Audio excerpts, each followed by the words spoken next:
안녕하세요. 세종 FM 정보센터 989 이경혜입니다. 7월 4일 오늘의 뉴스 브리핑입니다. 세종시가 초거대 생성형 인공지능 서비스인 챗GPT를 행정 업무에 적용해 업무 처리 방식의 전환을 시도합니다.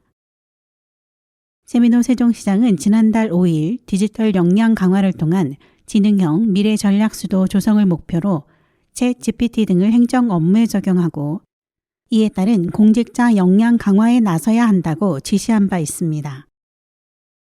시는 이를 위해 지난 22일 이수한 세명대 교수를 초빙해 150여 명의 직원을 대상으로 공공데이터 이해 및 챗GPT 활용 방안을 교육했습니다. 또한 공직자 능력 향상을 위해 오는 8월 직원 소통의 날 행사에 전문 강사를 초빙해 챗GPT 특강을 열고 신규 공무원 필수 교육과정 등도 마련할 계획입니다.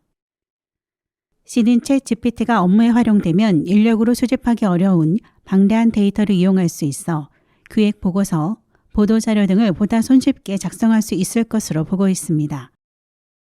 또한 언어 번역, 신규 아이디어 발굴 등 다방면에서 챗GPT를 활용해 반복 업무에 소요되는 시간을 단축시켜 행정 서비스의 질을 한 단계 더 높일 수 있을 것으로 전망하고 있습니다.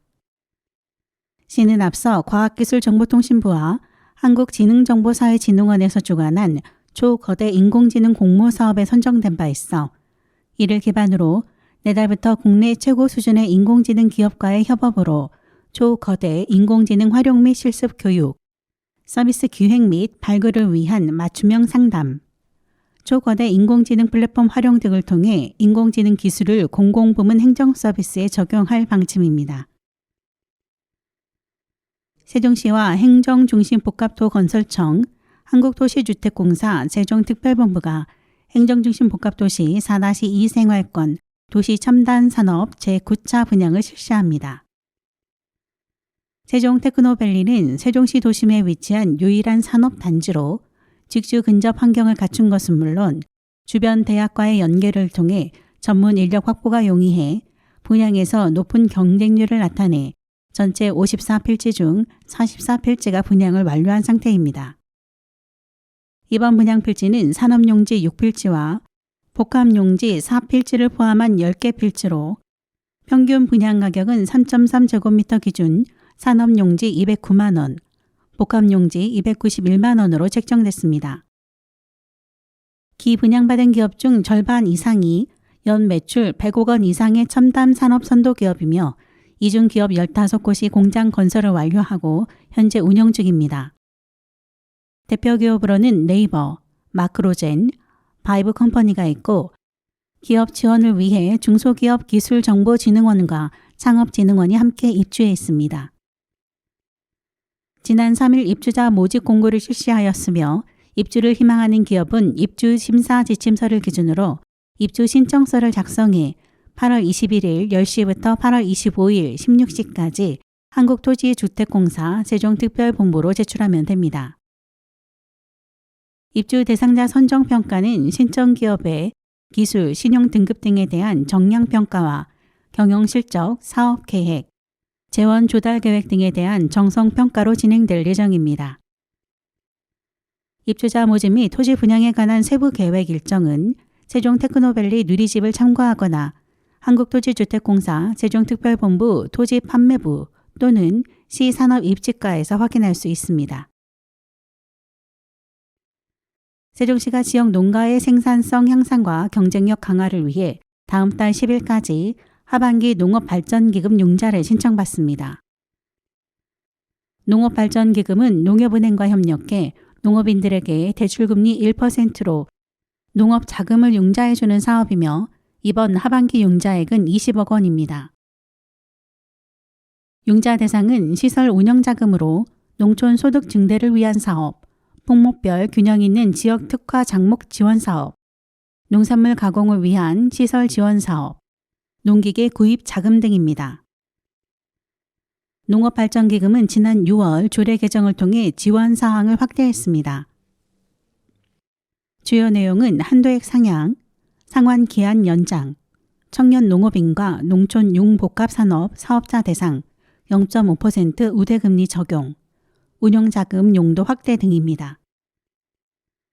시는 융자 신청을 받은 뒤 심의위원회에서 대상자를 선정해 이달 중순부터 농업은행을 통해 융자를 시행할 예정으로 융자를 희망하는 농업인은 거주지 또는 사업장 소재지 읍면동 주민센터를 방문해 신청하면 됩니다.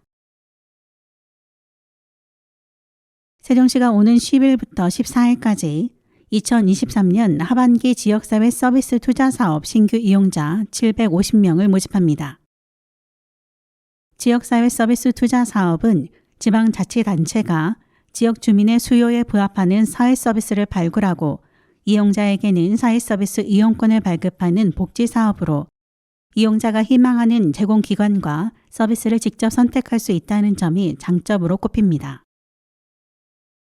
서비스 유형은 아동청소년 심리지원, 아동청소년 정서 발달, 아동청소년 비전 형성, 아동청소년 건강관리, 노인문화 예술교육, 꿈을 이루는 행복한 가정 만들기, 장애인 보조기기 렌탈, 성인 심리지원, 초등 돌봄 등 9가지입니다.